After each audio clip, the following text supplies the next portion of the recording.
البارح مصريين 2 نزلوا لتركيا اسطنبول كالمعتاد. الاتراك حاولوا ينصبون على اخواننا المصريين الصعايدة، لكن ما عرفوا انه هذول منهم الصعايدة المصريين اللي بمعنى الكلمة اللي يقولون اخواننا المصريين الرجال الجدعان بالفعل، يعني اسم على مسمى.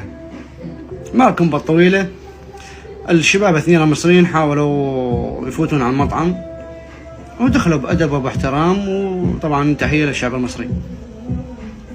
الاتراك تأخروا بالطلب الأكل اللي طلبوه اخواننا المصريين، تأخروا حدود ساعة ساعتين إلى آخره. فاجوا المصريين استغربوا، قالوا مو معقولة شو ذا بحينهم بعير يعني.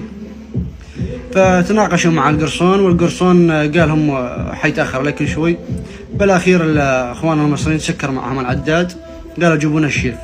ليش التأخير هذا وليش قلة الاهتمام من هذا الأمر؟ الشيف صاحب المطعم التركي أعطاهم فاتورة عالية، الرقم يعني ما يستوعب العقل يعني.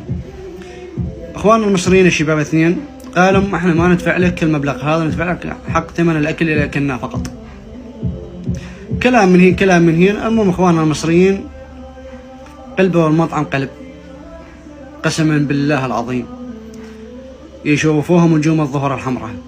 تعرفون شو معنى نجوم الظهر الحمراء؟